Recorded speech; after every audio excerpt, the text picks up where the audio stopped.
Looking for a last-minute Christmas gift? How about giving the gift of Sleep Tight Premium? Our annual plan is now 50% off and includes 8 extra stories a month, ad-free, uninterrupted listening, and personalized shout-outs for the kids. Visit sleeptightstories.org/support to learn more. Thank you.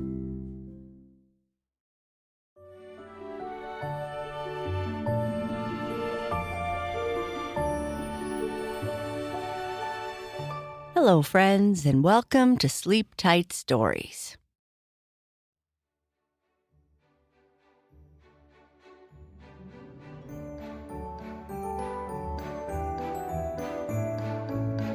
George has been busy writing letters to Santa every day, asking for a massage for Mommy and a puppy for himself for Christmas. He thinks if he writes lots of letters, then his chances of getting what he wants is better. Cooper is a puppy that was left in an alley when his owners realized he would grow up and be bigger than they had hoped. Cooper cannot find any food or warmth around him because all the normal places he visits are closed, so he heads farther into town. The Santa Puppy. It was Saturday, the day before Christmas, and George was at his desk writing a letter to Santa. He knew it was late to write, but he hoped that if he kept writing letters, it might increase his chances that his wish would come true. He had been writing letters every day since the start of December, and they all said the same thing. He had been good all year, studied hard, and helped his mother when he could. He asked that Santa give his mother a massage at the spa because she always complained of having sore muscles from standing all day. And, if at all possible, a puppy dog for him. George had been asking for a puppy since his 5th birthday. He was 6 now, and since he felt he was all grown up, it was time to have one. But his mother always said that he wasn't ready for the responsibility. George and his mom lived on a quiet street in a small town. Outside their house were snow-covered evergreen trees that George and his mom had decorated with blinking lights. The inside had all kinds of decorations, including a big Christmas tree and various ornaments. George's mother loved decorating this time of year. "Mommy, I'm just going outside to the mailbox so that the post office can deliver this letter to Santa," George yelled as he put on his winter boots and coat. "Oh, Georgie, I don't think the post office will be able to deliver it in time." "It's okay, Mommy. I believe in magic." "Okay, dear. Make sure you dress warm and stay on the sidewalk." "Yes, Mommy," George yelled as he closed the front door and walked to the nearest post office box to deposit his letter. He was sure that Santa would read this one.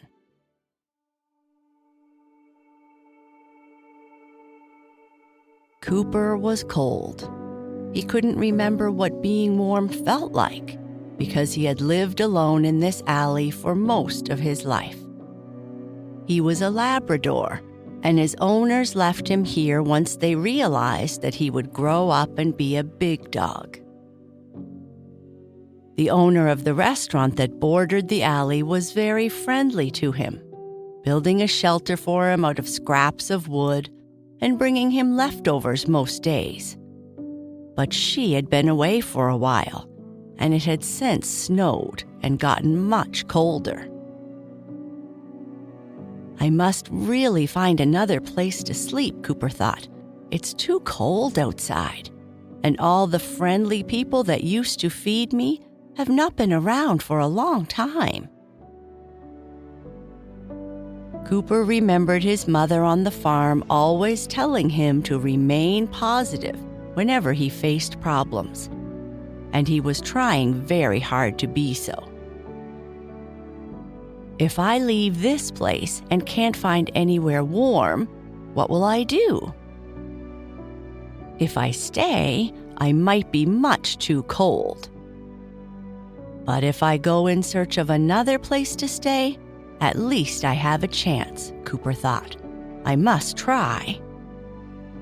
Cooper left his shelter where he was curled up in a ball, shook all the snow off his fur, and started to walk out of the snow-covered alley towards the street, leaving a trail of dog prints in the snow.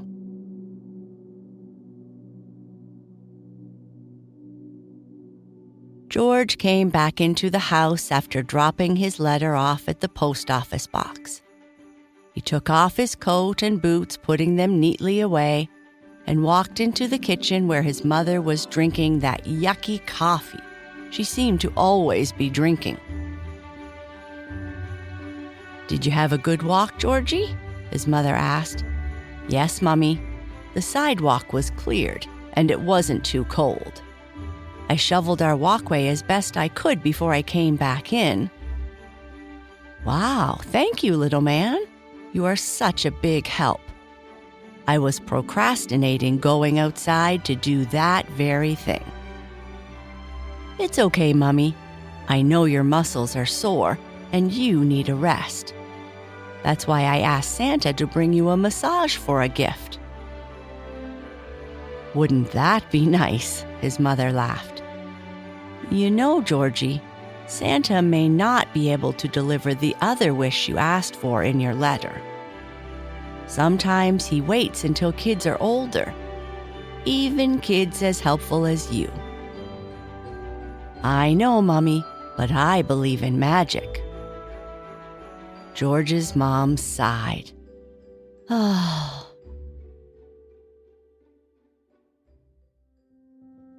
Cooper had left the alley and was walking along one of the main streets in the town. He didn't know why, but unlike other times he went for a walk, there were very few cars on the road and few people out walking. All the usual places Cooper might drop in to get a snack or get his head scratched were closed. "Where did everyone go?" he thought. "I guess I will have to walk farther than I originally planned." The kind shop owners on this street were always nice to Cooper, so he had hoped they would help him keep warm until the restaurant owner returned. After walking around the neighborhood for a while looking for a friendly face, Cooper crossed the once busy street and started walking down one of the side streets, where there were many warm-looking houses. It was already starting to get dark, and Cooper was getting nervous. "I need to find a place to stay soon," he thought. Cooper walked down the street, marveling at all the bright lights that filled every yard he walked by. In the distance, he saw a large man wearing a scarf and hat who had a strange-looking orange-colored nose. Isn't that human cold standing there wearing just a scarf and hat? As Cooper approached the man, his hair started to stand up straight. He didn't know why, but he started to bark at him. Cooper slowly approached the man, ready to run away if he had to. Cooper got closer and closer until he reached out with his nose and boop! His nose touched snow. How strange, Cooper thought as he walked away. A human made of cold snow. Walking farther, Cooper saw a house with all the lights on and the front door open. He walked up their walkway to their door and sat there. Whenever Cooper sat quietly at the door of a business, eventually, someone would come out and say hello, give him a pat, and often something to eat. So he waited and waited. No one came. I hope they come soon, he thought. I am so cold. Maybe I need to try something else. So Cooper barked and he barked. Finally, someone noticed him and walked towards the door. Cooper got excited and started wagging his tail. Finally, I can get warm and maybe have something to eat, he thought. The person closed the door and turned out the light without saying a word. Cooper was sad. I can't give up. I'm sure someone on this street will help me, Cooper thought as he walked down the street to find another house where the humans might help him.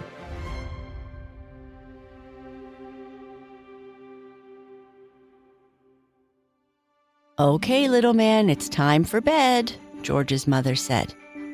I left a cookie and some milk on the table, Mummy, and a carrot for Rudolph in case he is hungry too, George said as he jumped into his bed and pulled up the covers to get warm.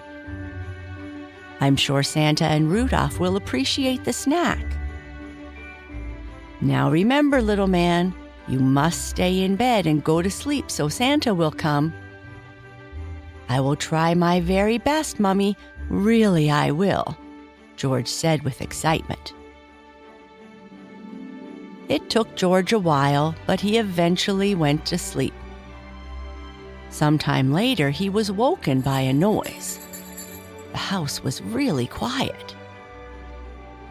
What was that noise? George said to himself. Is it Santa? I better keep my eyes closed in case it is. He heard the noise again. Mommy isn't watching one of her shows that she sometimes watches when he goes to bed. What could it be? The noise came again. Is that a bark? George wondered. George quietly got out of bed and tiptoed to the house's front door. As he walked by the living room, he noticed the lights on the Christmas tree were still on, and there were many more presents. He went to the front door and looked out the small window. Sitting on the front step was a dog. Why would Santa leave my puppy on the step? He wondered. George opened the door and invited Cooper in. Hello, puppy, George said. Why did Santa leave you out in the cold? It must have been a mistake. Come with me into my room so that you can get warm. The next morning, George's mother came into his bedroom to wake him up so they could have their special morning breakfast and open presents. She was a bit puzzled as to why he wasn't up yet, as he always woke her early in the morning, whenever there were presents to open. Georgie, it's time to get up, sleepyhead. It's Christmas morning, and what is that stinky smell? George pulled the covers over his head and said, I know it's time to get up, Mummy. Guess what? Santa came last night while I was asleep. Cooper's head popped out from under the covers as he said that. A bit shocked, she said, Georgie, where did this dog come from? Santa, Mummy, but he made a mistake, and he wasn't under the tree. He was on our front step last night, so I took him in so that he wouldn't be there all night in the cold. I told you, Mummy, that Santa would read my letters. But Georgie... Before George's mother could say another word, Cooper jumped out of bed ran over to her and sat at her feet, tail wagging, looking up at her with big puppy dog eyes. "Let me look at you, little pup," George's mother said as she got down on her knees to pet Cooper and make sure he was all right. In return, Cooper gave her a kiss on the nose, then the cheek, and then quickly all over her face. "Look, Mummy, our Santa puppy loves you." "Are you sure you are able to look after this puppy, Georgie?" his mother asked. "Yes, Mummy, I'm 6 now, and you always say I am your best helper." "I'll tell you what. Why don't you take our Santa puppy into the bathroom and give him a bath? He has gotten a bit dirty on his way here. While you are doing that, I will get your breakfast ready, okay?" "Okay, Mummy, this is the best Christmas ever." Cooper agreed. And that's the end of our story. Good night. Sleep tight.